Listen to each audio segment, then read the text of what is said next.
పూర్తి వివరాలు చూసే ముందు మా ఛానల్ ని సబ్స్క్రైబ్ చేయడం మర్చిపోకండి. శ్రీ పరిహారం ప్రేక్షకులకు నమస్కారం. మకర రాశి వారికి 2025లో ఎలా ఉండబోతుంది?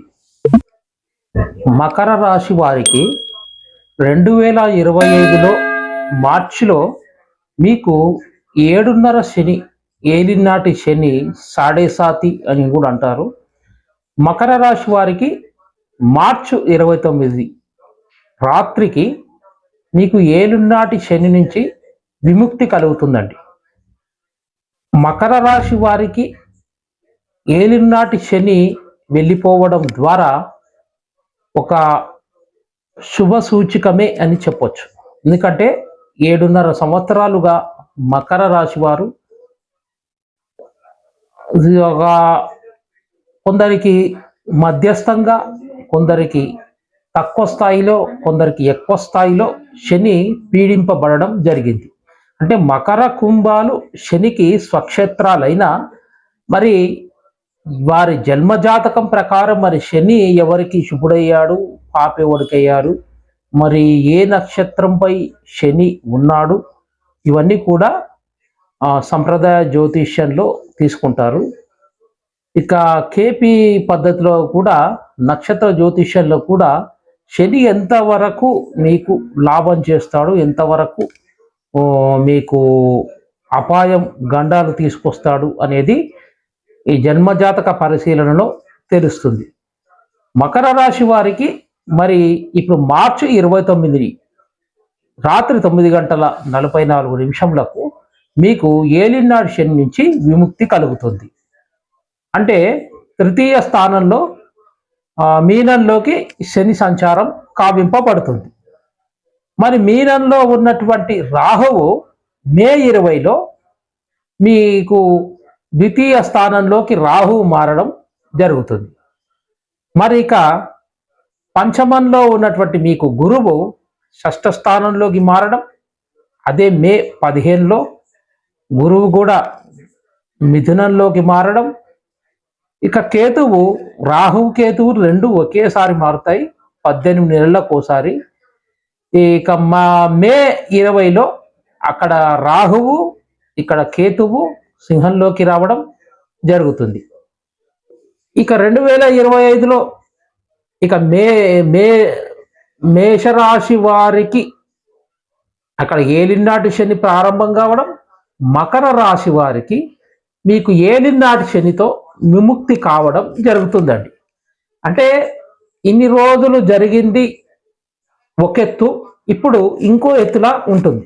తృతీయ స్థానంలో శని భగవానుని సంచారం జరుగుతుంది కాబట్టి, అంటే మార్చి 30 నుంచి స్టార్ట్ అవుతుందండి. అప్పటి నుంచి మీకు మీరు ఇన్ని రోజులుగా తలపెట్టినటువంటి గృహ నిర్మాణాలు మీ స్వక్షేత్రంలో, మీ స్వగృహంలో కూడా మీకు గృహ నిర్మాణాలు చేపట్టడం, సొంతంగా ఇల్లు నిర్మించుకోవడం, ఇక మీకు వ్యాపారంలో కూడా మంచి స్థానం రావడం జరుగుతుంది. అంటే స్వక్షేత్రంలో ఉన్నటువంటి శని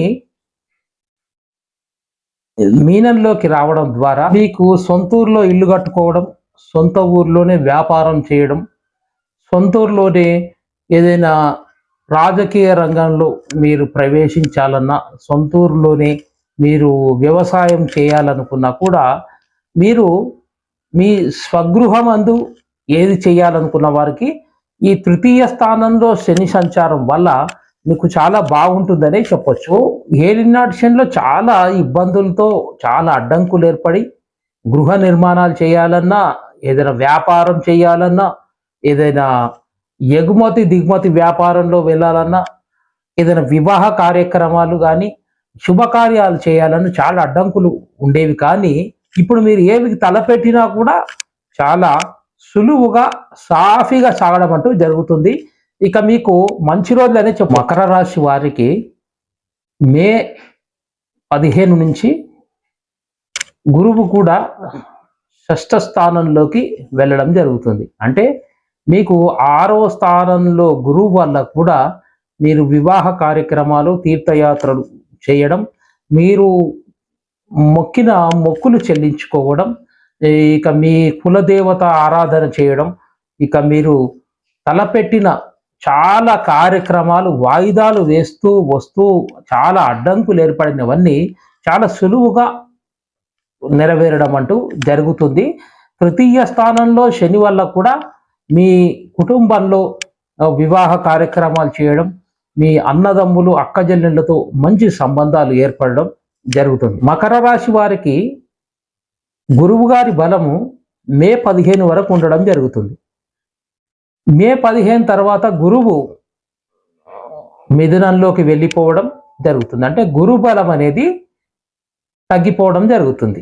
తగ్గిపోయినా కూడా శని బలము రాహువు ద్వితీయంలో రాహు ఉండడం ద్వారా కూడా మీ కుటుంబంలో మీకు చిరచరాస్తుల విషయంలో డబ్బులు రావడం, ఇక మీరు విదేశాలకు వెళ్ళాలనుకున్నా విదేశాల నుంచి మీకు డబ్బులు వచ్చేవి ఏమైనా బకాయిలు ఉన్నా కూడా రావడం, ఇక మీరు వివాహ సంబంధాలు కూడా విదేశీ ఈ అమ్మాయిని కానీ విదేశీ అబ్బాయిని కానీ అక్కడ స్థిరపడిన వారితో వివాహ సంబంధాలు కుదరడం, ఉద్యోగం గురించి కానీ వ్యాపారం గురించి కానీ విదేశాలు వెళ్ళడం జరుగుతూ ఉంటాయి. ఇక రాజకీయాల రంగంలో కూడా ద్వితీయ స్థానంలో రాహు బాగానే యోగిస్తాడు, శని కూడా తృతీయంలో బాగా యోగించడం జరుగుతుంది. అయితే మే 15 తర్వాత గురుబలం తగ్గడం జరుగుతుంది. షష్ఠ స్థానంలో గురువు వెళ్ళడం ద్వారా మీకు గురుబలం ఒక 50% తగ్గినా కూడా ద్వితీయ రాహువు తృతీయ శని వల్ల మీకు చాలా మంచి జరుగుతుందని చెప్పొచ్చు. ఎటు తిరిగి 2025 మార్చు ఏప్రిల్ 1కు మీకు పరిపూర్ణంగా ఏలునాటి శని నుంచి వీరు విముక్తులు అవుతున్నారు. అంటే 7.5 ఏళ్ల శని మిమ్మల్ని వదిలిపెట్టడం జరుగుతుంది. మీరు ఏ కార్యం తలపెట్టినా, ఎలాంటి కార్యం చేయాలనుకున్నా, విద్య, వివాహం, సంతానం, గృహ నిర్మాణం, ఇక రాజకీయ రంగ ప్రవేశం, కొత్త ఉద్యోగం ప్రయత్నం, మరి ఇక విదేశాలకు వెళ్ళాలన్నా, పశువులను తీసుకోవాలన్నా, మరి పరిశ్రమలు ప్రారంభించాలన్నా, మా అగ్రికల్చర్లో మీరు వెళ్ళాలన్నా కూడా మంచి సమయం అని చెప్పొచ్చు. ఎందుకంటే ఇన్ని రోజులు 7.5 సంవత్సరాలు మీరు చాలా బాధపడ్డారు, చాలా రకాలుగా పీడింపబడ్డారండి. అంటే శని మరి పాప అయింటే మాత్రం పిండేస్తాడు బాగా. కానీ నీకు మరి అందుకే ఎవరి జన్మ జాతకం వారు పరిశీలించుకోవాలండి. ఇది గోచార ఫలితాలు చెప్పడం జరుగుతుంది, కానీ మీ వ్యక్తిగత జన్మ జాతకం పరిశీలిస్తేనే ఏ ప్లానెట్ ఏ శని మరి 2025లో 4 గ్రహాలు దీర్ఘకాల సంచార గ్రహాలు మారుతూ ఉన్నాయి. మీ జన్మజాతక పరిశీలన చేసుకుంటేనే మీకు ఏ గ్రహం యోగిస్తుంది అనేది తెలుస్తుంది. అందుకే కిందలో ఉన్న ఆ స్క్రోలింగ్లో ఉన్న కన్సల్టేషన్ తీసుకోండి. మీ వ్యక్తిగత జన్మజాతక పరిశీలన చేసి మరి 2025 మార్చి నుంచి మే వరకు 4 గ్రహాలు పెద్ద గ్రహాలు మారడం జరుగుతుంది. మరి మీరు వ్యక్తిగతంగా చూస్తే మీకు ఎలాంటి ప్రభావితం, ఎలాంటి మార్పులు కాబోతున్నాయని తెలుసుకోవచ్చు. ఇక 2025 మార్చు అంటే ఏప్రిల్ 1కు మకర రాశి వారికి ఏలునాటి శని 7.5 శని విముక్తులు అవుతున్నారు. మీకు అన్ని విధాలుగా కూడా బాగా కలిసి వస్తుంది. సర్వేజన సుఖినో భవంతు.